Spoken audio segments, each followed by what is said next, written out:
that 2% of your life is total random luck, but only 2%. You know, you'll hear sayings like, the harder I work, the luckier I get.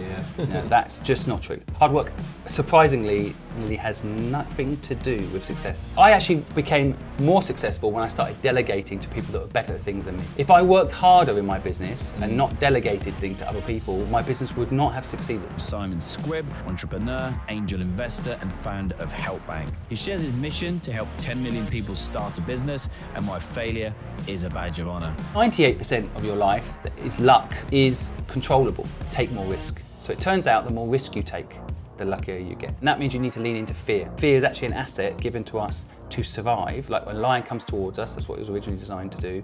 We can run faster, we think differently, we're like on a hyper mode. It's a superpower that people are now turning off instead of turning on. Welcome to this special bite-sized episode of Screw It, Just Do It from our back catalogue of over 550 past episodes. If you like what you hear, don't forget to follow the show and grab your free 2-day pass to the Festival of Entrepreneurs this October. Just head to festivalentrepreneurs.co.uk to claim yours, and don't forget to dive into the back catalogue. Want to surround yourself with 5,000 to 10,000 entrepreneurs who've already decided to screw it and just do it? The Festival of Entrepreneurs is happening October the 8th and 9th at the NEC Birmingham, and I'm giving away free 2-day pass to my listeners. 200 plus speakers, 90 plus sessions, billion-pound entrepreneurs sharing their real stories, not theory, but the actual strategies they use to scale. Head to festivalentrepreneurs.co.uk right now and claim your free pass, because the best networking happens when you're in the room with people who've already decided to screw it and just did it. I'm here with Simon Squibb. Good to see you again. What was like the eureka moment, the aha moment, the screw it, just do it moment that you decided to take this idea that you had and actually do something about it, rather than talk about it, which 99% of people do, especially when it comes to starting a business or starting a podcast or whatever it is? But you know, what made you take action? I think a lot of the time people think that ideas like the Purposeful Project start as this massive idea that you just start doing. My experience has always been that you have a little idea and you grow it. So, you know, my first business was a gardening company, as people would listen to the previous episode. It wasn't a big idea. It's just like, someone's got a messy garden, we sort it out. I think initially I had actually sold my last company and had more money than I will ever need, and actually lost my mojo for a bit. And I spent a year and a half, 2 years doing this kind of search thing. What should I do next? And you know, once the money bit was removed, the motivation bit somehow had also kind of drifted a bit. And I learned something really important that made me go, screw it, let's do it. And it is, I wanted to do something again. I wanted to not be retired and put my life into something, but I was missing the need to do it. So a lot of people want something, but they don't screw it and do it because they don't need it. And needing it is key. So I had to retrain myself, and I started off actually by fitness. I wanted to get really fit. I wanted to get fit, but I didn't need to get fit, you could argue. And then I actually felt like my father died quite young of a heart attack. How long was your father? 54. Okay. And so I thought to myself, I don't want to go that way. I just had a baby and I want to be around. I want to see him grow up. I want to see him get married. I want to be a part of his life. So I told myself I was going to die if I didn't exercise. In the next 18 months, if I didn't exercise, eat better, I would die. And I told my mind this. Did you? It wasn't true, but I told my mind this, and then I acted like it was true. So I took my want to get fit and I made it a need. And was that because you then also tuned in on the emotion to that a little bit more? It's no choice. I think when people have too much choice, in a way, it can confuse them. And people don't screw it and do it because they've got too much choice, or what they want in life isn't a need. So when I was younger and I had to start a company because I couldn't get a job and I needed to eat, I needed accommodation. It's not wanting things, I needed them. And I had no way of getting them unless I did what I did, which was start a company. So a lot of it is taking that want and making it a need. And that's what happened to me when I started the Purposeful Project. I was looking at, frankly, the fabric of society and how people have started being so self-centered, me included. We started just thinking about ourselves, you know. The banks lend us money to buy a house, and then we get that house and this is ours, and we close the door, and we're no longer tribal. We're no longer helping our neighbor or the person down the street that's homeless. We're just closing the doors and we're all right. And we've kind of separated from each other. And I felt it. I felt that feeling that I'm all right, which I was, very financially secure and had everything I need.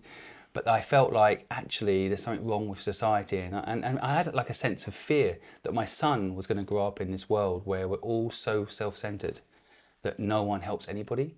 So I thought, what can I do to change that? And the one thing I know really well is entrepreneurship. And although entrepreneurship might not seem like the answer to everything, I have this deep down belief that entrepreneurs can save the world. Because let's face it, politicians aren't going to do it. Guarantee. Right? So we put so much power in the hands of politicians to solve homelessness, for example, or fix the education system, and they're not doing it. So I thought, what can we do? And I do believe empowering people to at least have the ability to start a business would be a good start. If I gave people the tools to think about how to build a brand, how to raise money, find your purpose in life, these things, I thought, well, if I can give that to people, at least when they leave school, they've got an option, work for someone or work for themselves. Yeah. Right? And it just dawned on me that this was actually not something I wanted to do, help people in this way. I needed to do it if I wanted to leave the planet in a better state than I found it for my son. Yeah. And so I turned that want to help people into a need. And the first thing I did was a podcast. You know, and actually I made it quite a selfish endeavor. There was loads of people I wanted to interview about this problem that I perceived in the world, with technology also entering the universe to take away people's jobs. We'll end up, if we're not careful, with a lot of Trumps in power promising to bring back coal. Well, what we actually need is to help the people that were down coal mines retrain into perhaps starting something of their own, whatever that may be. Yeah. Maybe there's a coal miner out there that wants to start a flower business. Maybe there's a coal miner out there that wants to paint and make a living from it. You know, so mine was like, why don't we fix the education system from outside the education system, and why don't we educate people about business? And the first thing I did was a podcast, and it was really simple. I had a crappy mic, which by the way is in this cupboard just here. I've kept it. Yeah. And now I've got all this very expensive equipment, but originally I just had a crappy mic. I put it in the middle of the table and then started interviewing people that I know had made it with zero money, nothing, and made it into a success.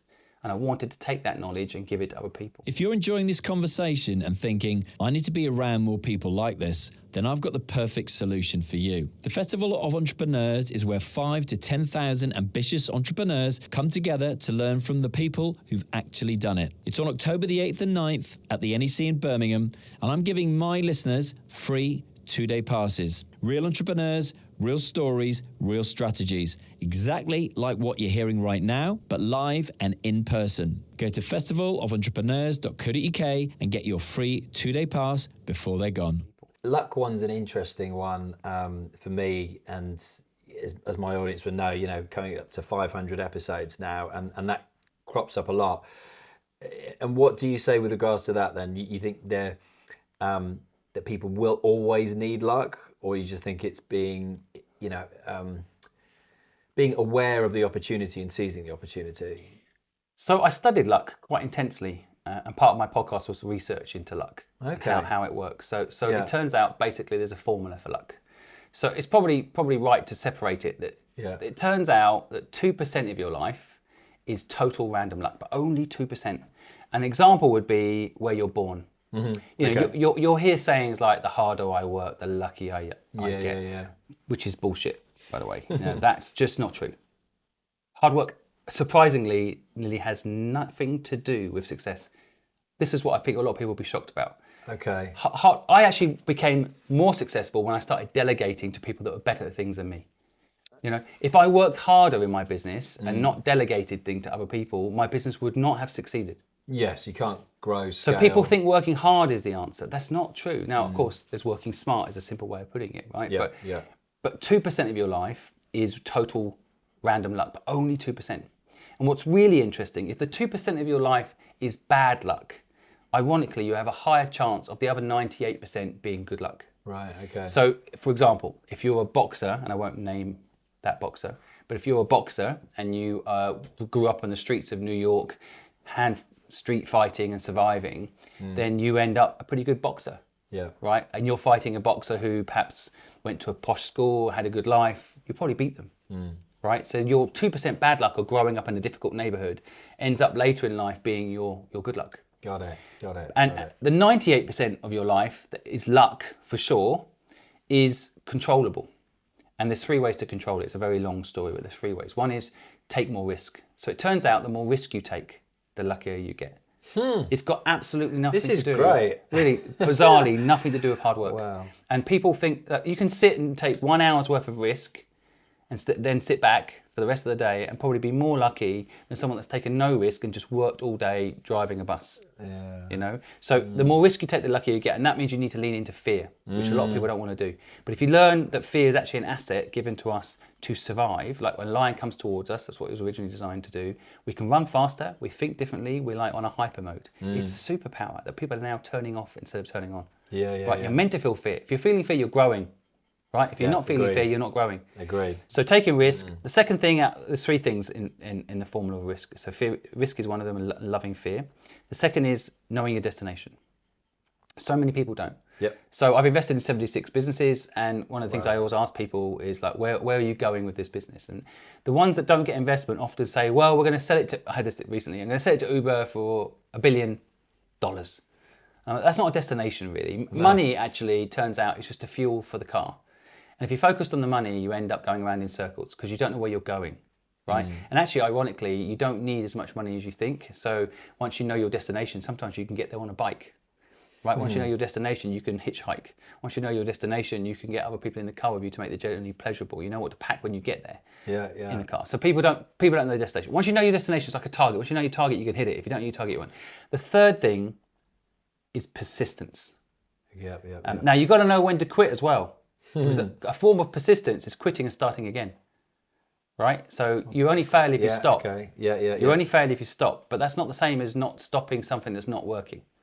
So persistence is a whole thing that Harvard did on like, for example, salespeople. And they did this research study, which was basically, they looked at the top 10% of salespeople. These are the best salespeople. And the on average salesperson in the top 10%, so these are the best, contact someone 5 times before they give up. So they're given a lead and they might send them an email, do a follow-up email, leave them a voice message, wait a few weeks, send them another message, and maybe if they're good, they'll send something in a post or some sort of follow-up. 5 times before they're like, and I've had this myself in sales meetings, like, they're not interested. I'm like, well, what happened? They didn't get back to me. They're not interested. I'm like, have they said no, right? Turns out the top 1% of salespeople, and I didn't know I was personally one of these people, but it turns out I am, do a never-ending sales cycle. They never stop. So when I started Fluid, I took 50 companies that I wanted to work with, and I never stopped until they became my clients. And one client in particular took me 9 years to get them on board as a client. That conversation just proves something. You are the average of the 5 people you spend the most time with. So here's my challenge. Upgrade your network. The Festival of Entrepreneurs is happening October the 8th and 9th, and I'm giving my listeners free 2-day passes to get in the room with 5,000 to 10,000 entrepreneurs who are actually building something. This is where the risk takers, the game changers, and the people who've decided to screw it and just do it come for inspiration, education, and connection. Don't just listen to their success stories, go meet the people living them. Grab your free pass now, because the biggest risk isn't taking a chance, it's missing the opportunity entirely. I hope you enjoyed that bite-sized episode with Simon Squibb. Couple of things I want to flag up here. Simon is super honest and open about what didn't work, and that's what makes his message so powerful. Give first, then build. So there's real power again in Simon's belief that helping others is the business model. So Simon's vision is definitely one of the most ambitious I've heard, and he's backing it up with action clearly.